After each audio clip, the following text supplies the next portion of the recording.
नमस्कार दोस्तों, myself Rahul, founder director Design Technique. Welcome to my YouTube channel we design future. दोस्तों, आज हम एक ऐसे अपॉर्चुनिटी के बारे में बात करने जा रहे हैं जिसकी जानकारी बहुत ही कम लोगों को है। तो let's begin without wasting the time. तो आज मैं आपको एक ऐसी फील्ड के बारे में बताने जा रहा हूँ जिस जिस फील्ड को mechanical engineers, civil engineers, electrical engineers या कोई भी इंजीनियरिंग की जो डिग्री या डिप्लोमा किया होगा, जो भी स्टूडेंट है वो इस कोर्स को करके अपना करियर परस्यू कर सकता है। इस फील्ड में बहुत ही ज़्यादा करियर अपॉर्चुनिटीज़ है जो मैं आपको आगे बताने वाला हूँ। तो लेट्स बिगिन। मैं आज जिस फील्ड के बारे में बात करने जा रहा हूँ उस फील्ड का नाम है HVAC। What is HVAC?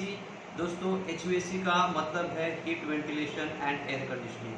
आप बहुत बार मॉल्स में गए होंगे, थिएटर्स में गए होंगे या कई होटल में आप गए होंगे, तो आपने देखा होगा कि वहाँ पे एयर कंडीशनिंग जो है वो बहुत ही ज़रूरी चीज़ हुई है, बहुत ही ज़रूरत की चीज़ है। तो HVAC बेसिकली क्या है कि heat ventilation and air conditioning. इस एयर कंडीशनिंग का पूरा डिज़ाइन और इस एयर कंडीशनिंग का एग्जीक्यूशन करने के लिए आपको HVAC कोर्स करना ही होगा और HVAC के बारे में आपको मालूमात होना बहुत ही ज़रूरी है। तो let's talk about HVAC. HVAC is basically heat ventilation and air conditioning. Air conditioning engineers जो डिज़ाइनर्स हैं उनके लिए ये कोर्स बहुत ही बेहतरीन है। तो इस कोर्स में दोस्तों बेसिकली क्या है कि बहुत पहले पुराने ज़माने में आपने देखा होगा कि स्टोन एज इरा था, तो इससे लोग पत्थर से टूल्स बनाते थे और धीरे धीरे उन्होंने एक व्हील डेवलप किया। व्हील डेवलप करने के बाद इंडस्ट्रियल एज आया और इंडस्ट्रियल एज आने के बाद हमें ह्यूमन कंफर्ट के बारे में जो है जानकारी मिलने लगी और हम उस दिशा में हम इन्वेंशन करने लगे और नई नई चीज़ जो ह्यूमन कंफर्ट के लिए ज़रूरी है उसका हम खोज करने लगे। तो इसी श्रेणी में एयर कंडीशनिंग जो है ये एक बात थी कि हम अगर घर में बैठते हैं या ऑफिस में बैठते हैं तो हमें कंफर्टेबल क्लाइमेट वहाँ पे होना चाहिए। इस वजह से एयर कंडीशनिंग का आविष्कार हुआ। दोस्तों, ये जो आप पोस्टर देख रहे हैं ये फादर ऑफ एयर कंडीशनिंग है।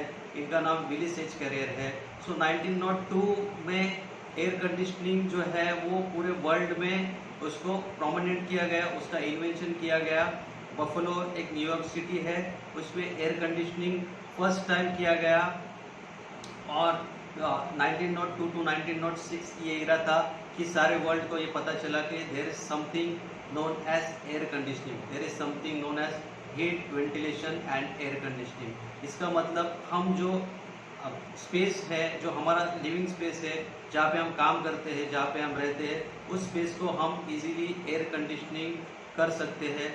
अगर वेंटिलेशन की बात करें तो आजकल की जो कमर्शियल बिल्डिंग्स है वहाँ पे वेंटिलेशन का सोर्स क्या है, ये सारा जो है ये इस कोर्स में मैं आपको बताने ही वाला हूँ।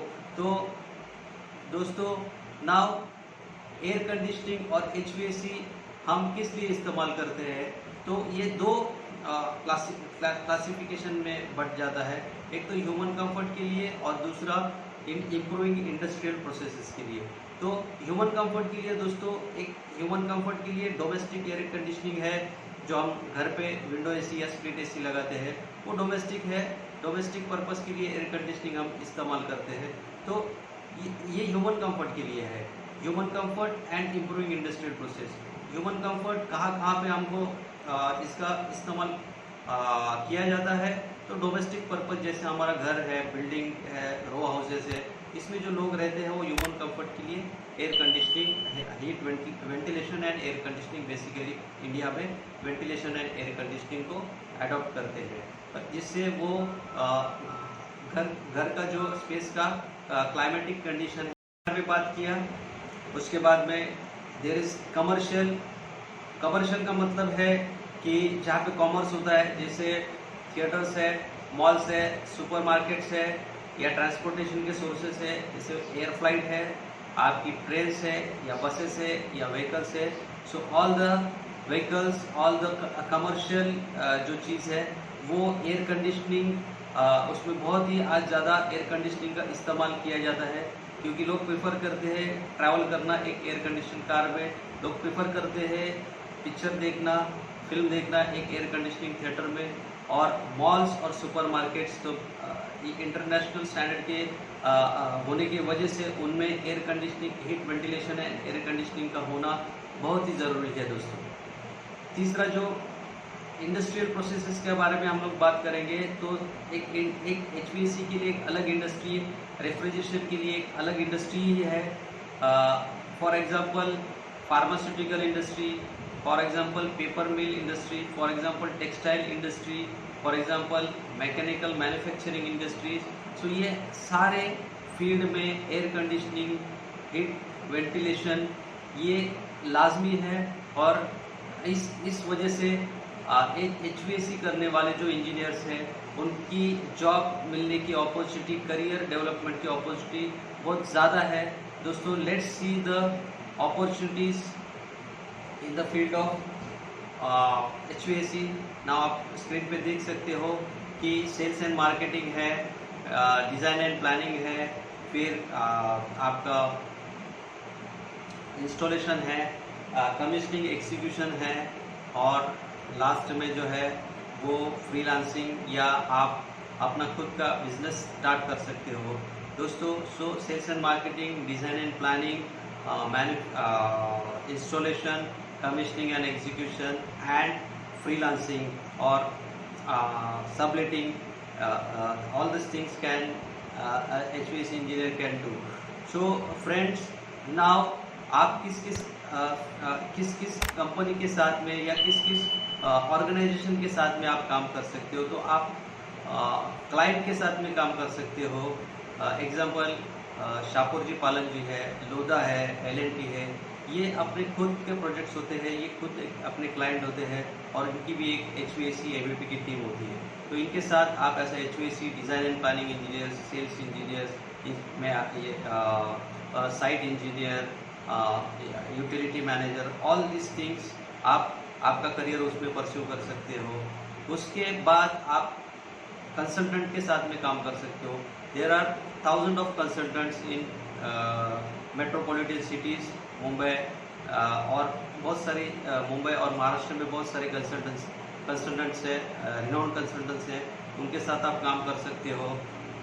Consultants and clients are basically looking into designing aspects, और उसके बाद में जब आप नीचे की पायदान में जाते हो तब कॉन्ट्रैक्टर होता है, मेन कॉन्ट्रैक्टर होता है जो इस प्रोजेक्ट को एग्जीक्यूट करता है।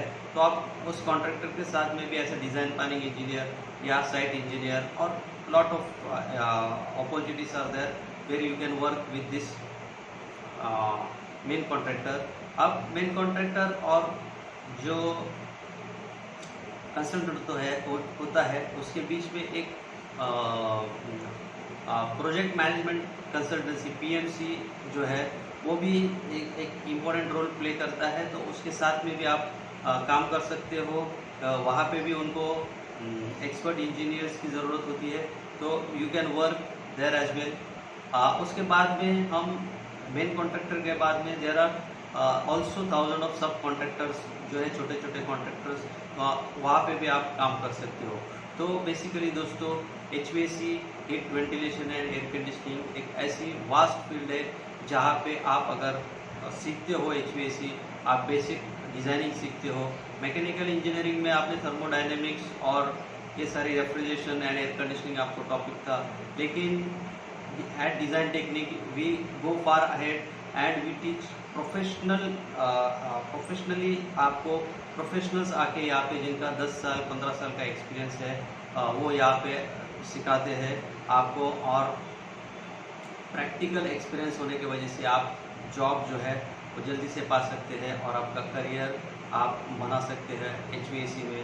So friends, if you want further more education, आपको इस HVAC फील्ड में अगर करियर करना है तो join Design Technique, we design future. Thank you so much.